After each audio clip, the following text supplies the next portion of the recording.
Hello and welcome to End Goals, an LCMS Youth Ministry podcast. I'm host Reverend Mark Kiesling, and I'm with DCE Julianna Schultz. We are here to bring parents, church workers, and lay leaders discussions and resources to help your youth ministry meet its end goal. Yikes, I'm doing it again. This is the part no one sees. I almost had, well, anyway. I was going to have Andy make an edit when something I heard last night. I'm like, I'm not going to make him do it. It's like, what'd you do? Instead of saying, I had a simple word and I said it wrong. I corrected myself. I was like, I could have just taken out the thing I said wrong. But it's like, oh, well, that's all right. No, it's fine. Yeah. All right. Hello and welcome to End Goals, an LCMS Youth Ministry podcast. I'm host Reverend Mark Kiesling, and I'm with DCE Julianna Schultz. We are here to bring parents, church workers, and lay leaders discussions and resources to help your youth ministry meet its end goal, which is young people who are disciples of Jesus Christ for life. Today, we are talking about registration for the 2022 Youth Gathering. So throughout the next year, we're going to be doing podcasts specifically about preparing for the 2022 Youth Gathering in Houston. We know that thousands of teens and adults are preparing right now to join us as we gather to celebrate our Savior who is in all things. So this year, for the first time in a long time, we updated our online registration program. Ooh. And although it's exciting, it is taking on a few new challenges and kind of in a unique time in event planning for sure. But nonetheless, God is faithful, and we are confident that this change is going to be a good thing for primary adult leaders in our office to better manage all the data and connections with participants. So joining us is Krista Miller. Krista does a job that I don't think any of the rest of us would like to particularly have. She does an amazing job. Krista serves as the Gathering Registrar and Operations Manager for LCMS Youth Ministry. And in all things is her 8th gathering. Before working for LCMS Youth Ministry, she worked for a number of medical and business positions. She lives in St. Louis with her husband, John, and they have 2 married grown children and 2 beautiful grandchildren. Welcome back to Krista. You've been on a few bits and pieces of a little other episodes, but we're glad to be here and talking a little bit about your favorite topic, registration for the gathering. Thanks. I am happy to be here. It is my life, I feel like, and I do enjoy the registration process and do enjoy talking about it. Not that everyone wants to hear about it or do it. It's kind of one of those necessary evils for the gathering, but nonetheless, it's something that we have to do. I don't mind hearing about it. I don't want to necessarily do it. But you are obviously gifted to do it. This is your 8th gathering. That is phenomenal. We were just talking about some of the stories before we started recording of how things have changed over the years. So you just said about it, it's a job that certainly consumes a lot of time and energy. You've been doing it for years. So what is your favorite part of your job? Well, that's a good question. I oversee a lot of the behind the scenes things, the registration, shuttling, all of that sort of thing, which they're clearly logistical, statistical kinds of things, which I absolutely love. I know, a little weird, but I do love that. But actually, I think one of my favorite things is all the phone calls we get. From the time that registration opens until the gathering is over, we historically get like thousands and thousands, actually tens of thousands of phone calls in the registration office.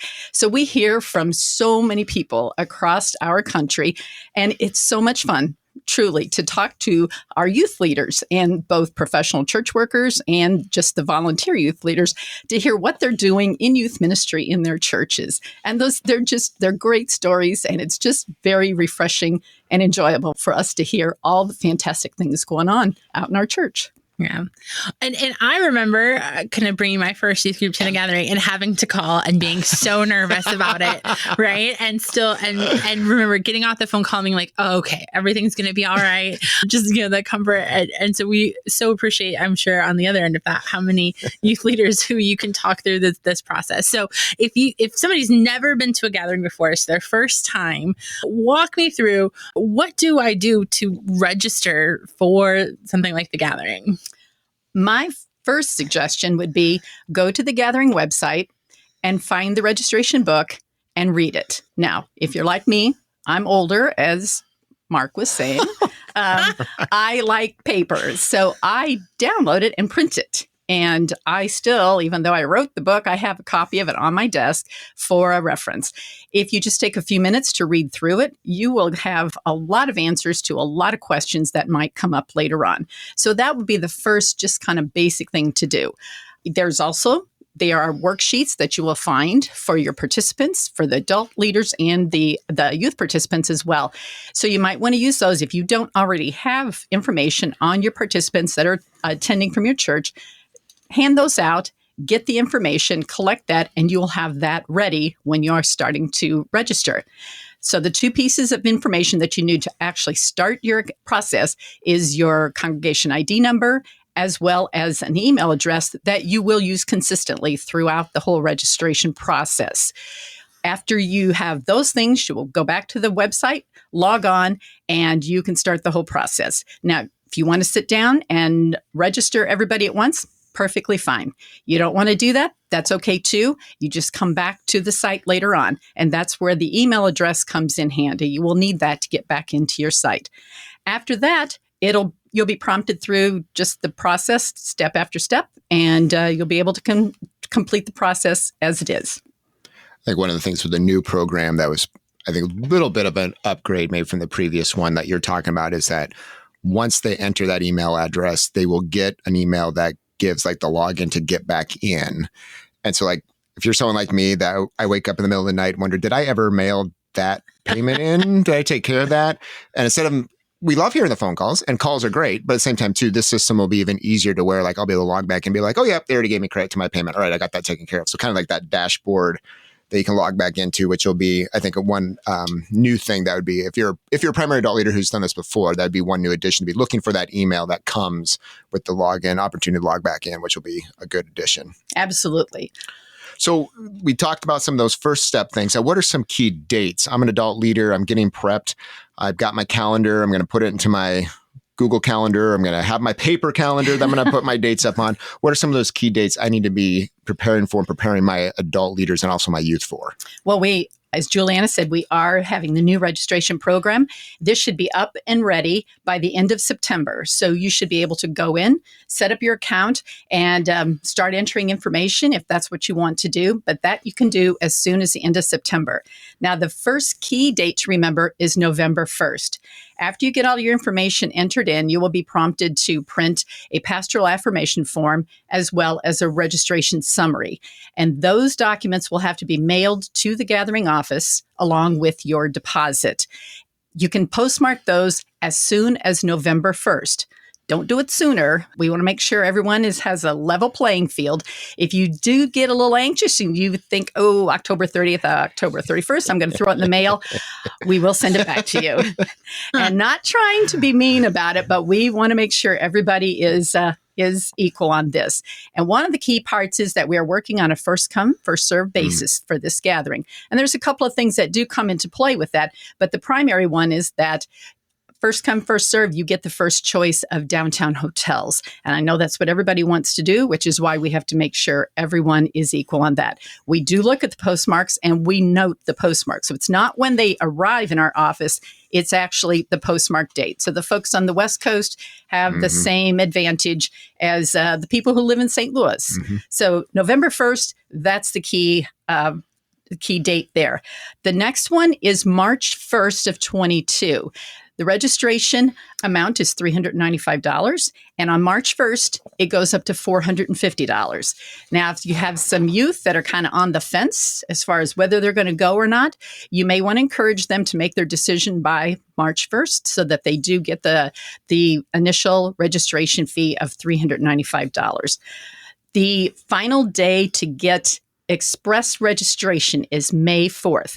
Now, what that means basically is if your group pays the balance of their registration fee by May 4th, and that's a postmark date again, they do qualify for express registration at the gathering. And what that means is that when you get there, you walk in and all of your materials are there. It just makes it easier. It makes it a little quicker for the first day at the gathering, especially those of you who might be on a bus or long plane ride, that kind of thing. It does make that process a little bit quicker. Now, if you can't do that, perfectly okay. You can still pay your balance at the gathering. You might have to stand in line for a little bit longer, but that's still okay. It's perfectly acceptable to do that. The last one that I have is the last day for cancellations and substitutions, which is May 31st of 22. And then June 1st, registration closes. Now, if you print your book, as I mentioned earlier, there are a few more dates that are in there, but these are the key dates that you'll want to note just to get started. Yeah, and everyone is looking at those dates, trying to make sure that they do that. And they're also, I think, I'm hearing a lot of people right now looking at the budget, right? Trying to figure out how much they need to fundraise and what does that look like for both the church side and like how much am I maybe going to ask my families to contribute as well. What are some things like from a registration viewpoint that I need to make sure to put into my budget? Well, the first one is the registration fee, obviously, which is $395 or $450 if it's after March 1st, but go with $395 so everyone pays that fee. The next one is your hotel costs. Right now, the most expensive hotel that we have, and they will not be, I can say they will not be more than that, is $172, but that is not including tax. Mm-hmm. So if you just figure $180, you'll definitely be in the ballpark. They're not all that expensive, but if you figure $180, that's a good place to budget. If you get into a less expensive hotel, then you'll just have a little extra money to spare. And know that for all intents and purposes, the hotels are double rooms. So you will have 4 people, 4 youth in those rooms. So the $180 is divided by 4 people. So that would be $45 a night per student. So not $180 for everybody. It's $180 divided by however many people that you have in your room. So you can budget for that with the hotels. The next thing would be travel.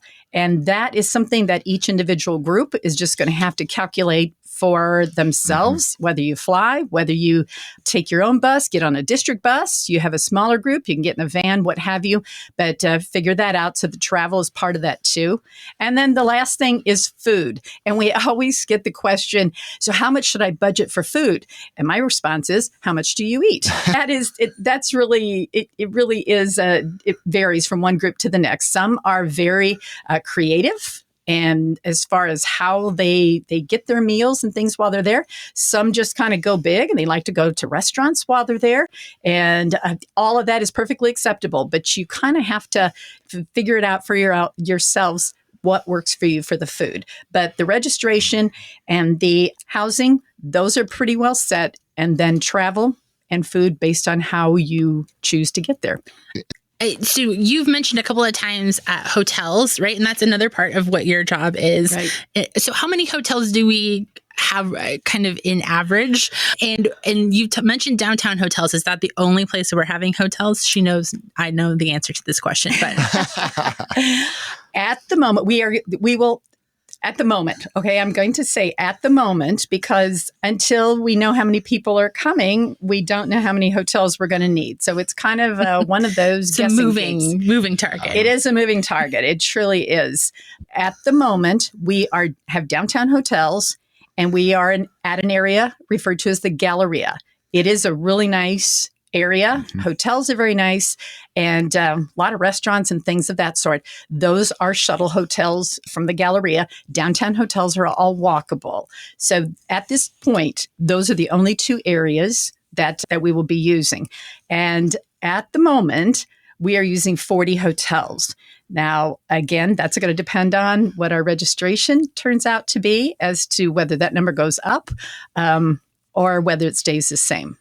It's one of those moments where the rest of us might be eagerly trying to get that number to go up, up, up. How many people are going to join us at the gathering? Krista has sort of a bound at which she says, like, maybe no more people. But I think you could always come up with more hotels. I think if we made you. We can. And then, Krista, I know I saw this because I just read that registration book. Tax exempt, right? Congregations apply for that, and then it's some of the state tax. So it doesn't necessarily take all taxes away, but it's some of the state taxes that for their hotel bill, for example, they could apply and use that at the hotel to have some of the taxes removed. Is that correct? That's correct. And you will find that information in the registration book. There is a website that you go to, and each individual congregation has to do that themselves. That isn't something that the gathering can do for you. Each individual congregation has to go to that website, get a form, and apply for it themselves. all of the hotels have a variety of taxes that are associated with them. And it's not just state tax or federal tax. This isn't just Houston. Any city you go to, they have the various types of taxes. But what this gets you is exempt from paying Texas state tax, which is 6%. So if you have a larger group and you have quite a few hotel rooms, 6% is a pretty good chunk to have it taken off of there. You could also use it at restaurants and other places as well. You will get a certificate and you have to have that. You have to physically display that when you do arrive at the hotel, restaurant, or whatever that might be. It's not too soon to do that. It's one of those things, if you wait till later on, they get all backed up in the comptroller's office in the state office in Texas, and you might not get your certificate before the gathering. If that does happen, you have to pay the tax and you can apply to get a refund later on. But if you plan on doing this, I would do it now, quite frankly, and have that certificate and be ready to go. Absolutely. One thing I would add on to, this goes back to the process of what you're trying to collect between now and November 1 and then payment, is one thing we're doing differently programmatically this gathering is, so you're going to have program options you can select from: on-site servant event, off-site servant event. For the first time ever, we're going to charge for off-site servant event, but with that will come a meal. So it'll get a lunch taken care of if you want to do that. Right now, how it's basically worded is that'll be no more than $30 per person. We're going to, hopefully it's going to be less than that, but that's kind of what we're shooting for. So that's your transportation. We'll take care of that. A meal, opportunity to serve. And because it's hot in July in Houston. What? Yeah, a little warm. Some service might be outside. I'm not saying that there won't be some sweating going on during certain events. I'm not saying that, but we are not doing a 5K. So if you had money budgeted for that, we're not going to do a 5K for safety and just schedule reasons and a lot of things. But servant event could be a really cool way to maybe spend some of those monies you would fundraise for to go serve out in the city of Houston. So we're really excited the work that team's doing, but just another kind of little wrinkle for folks that there would be an additional charge for that. And some district events are doing servant events as well, which is another cool way. And also to get a meal taken care of for your participants. So just another thing to be prepared for. So you guys both mentioned this at one point, which is this is the first time in more than 20 years that we're doing new registration software. Mm-hmm. Anybody who's been around for 20 years in youth ministry knows how far technology has changed in those many years. So maybe the question for both Krista and Mark, you've been working on getting that up and ready. Are you excited about this new software? What's it going to allow us to do? What are some maybe things that people can be praying for as well in new software? Prayers, yes, yeah. That would be lovely. We could use those definitely, because when you start a whole new process, it rarely just goes seamlessly. Although we're hoping that might be the case. Yeah. For the groups that have been to previous gatherings, they might notice a slightly different look and feel about the whole registration process. The ultimate end goal is pretty much the same. We're still capturing the same information and moving forward as we did before. So that shouldn't be drastically different. The beauty of it is on our end, actually, and it's how we capture the information, how we process it, and hopefully then in communication back with our groups in a quicker, more streamlined, more efficient manner.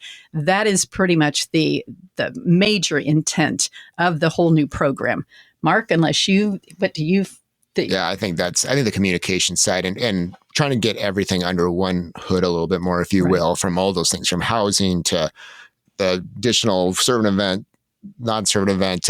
For us on our back end, we've got a lot more connection between, we already have the YAV application open and Flex application open soon. And so those are all under that one program, which is going to make us more efficient in our work, which we're excited about, which hopefully then will be better for our participants too, in terms of our ability to turn things around, whether it's acceptance or hotel things, whatever it might be, it's going to be that much quicker. So that's, I think, a really exciting thing. But yeah, prayers, every time we talk about it'll be open in September, I'm like, we'll say another prayer. Yeah, that'll be the case. There's just amazing how many components go into this robust of a registration program. And I will be perfectly honest, we don't have the housing component completely finalized yet, but my prayer is that goes in a little bit more of a streamlined fashion as well. So stay tuned. Yeah.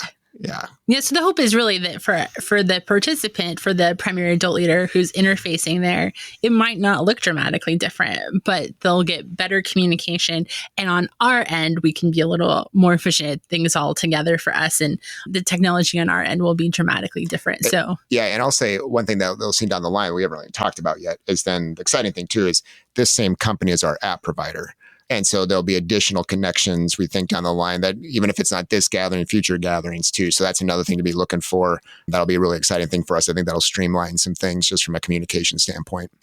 So if we're working through registration and I have a question, where do I go, Krista, if I have a question? So first of all, I'm going to print out the book, or if I maybe a little younger, I'm going to read it on my iPad, right, or my computer, which I can do.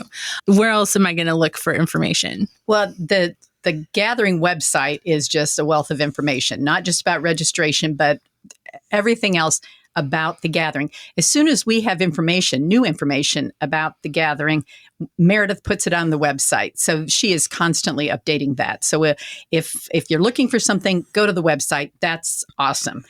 I would also suggest that you join the Adult Leader Facebook group. That is also extremely helpful. You're actually going to the source. You can call us or whatever in our office, and we think we know what the answer is. But if you join the Adult Leader Facebook group and you put it out there, these are the veterans that have been there, done it, been through every situation you can imagine, and they will tell you exactly like it is. So we applaud them for doing our job for us, basically, and doing it better in a lot of cases.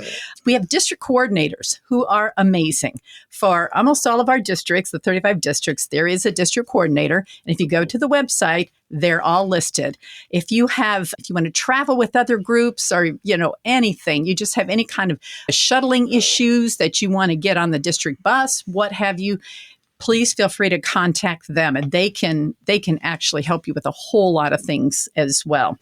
And you can go back to the Facebook Live and podcasts that have been recorded up to this point, and there's a lot of information that you can get in there.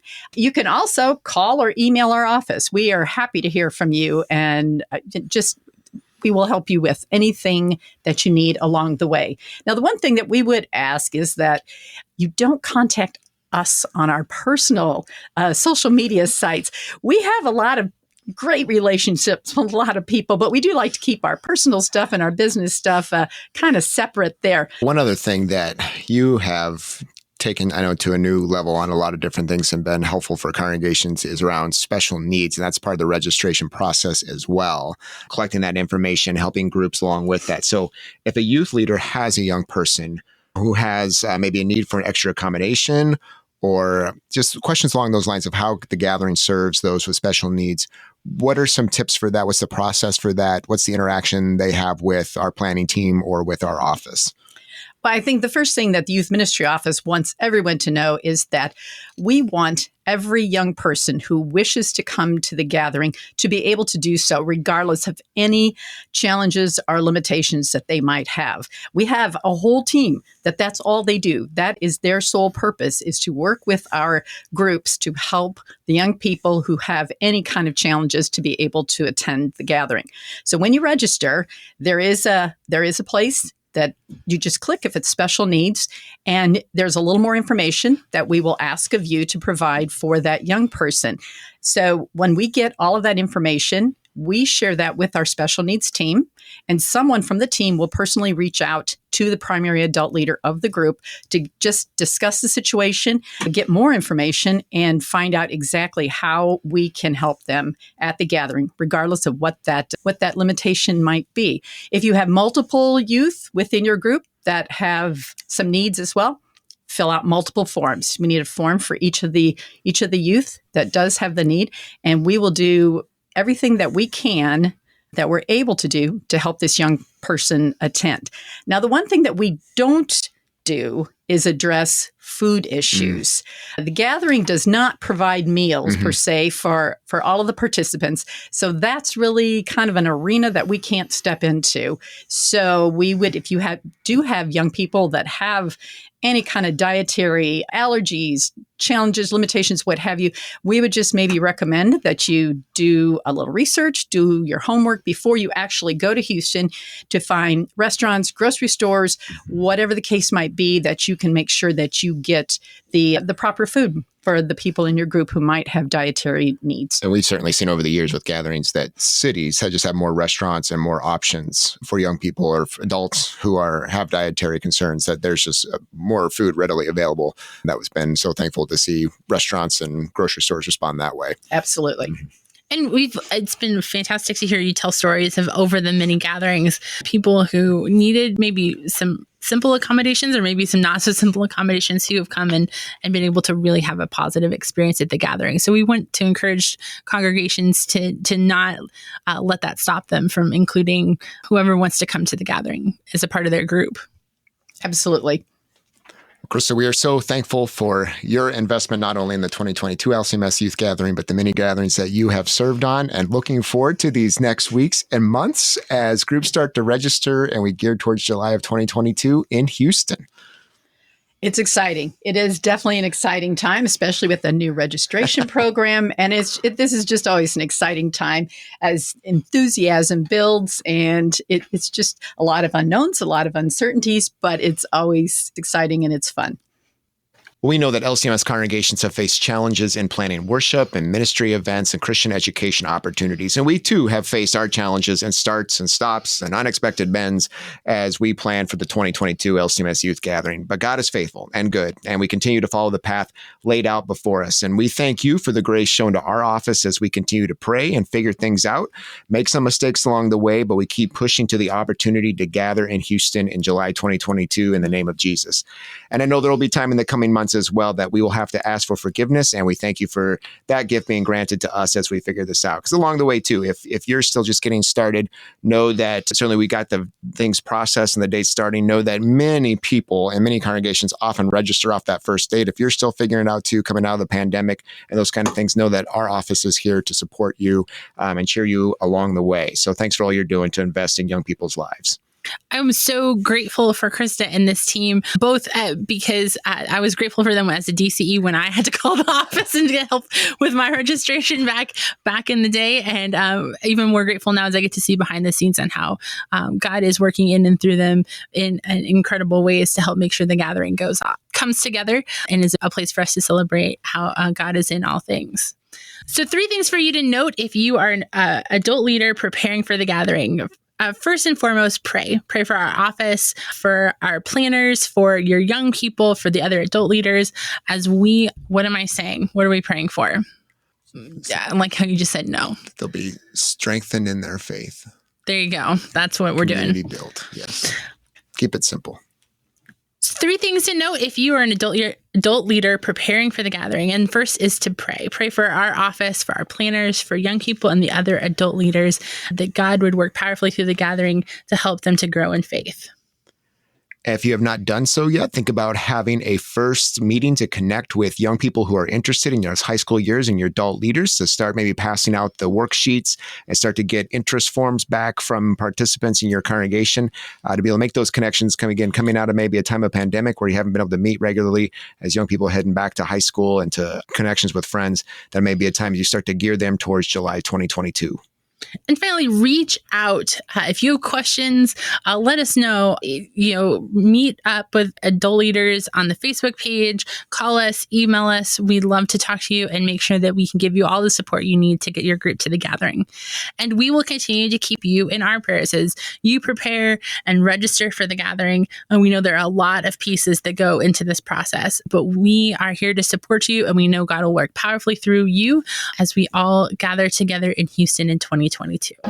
End Goals Podcast is a production of LCMS Youth Ministry and KFUO Radio. To find out more about LCMS Youth Ministry or to find links to resources mentioned, go to kfuo.org/youth ministry. Thank you for listening and caring for the young people of our church.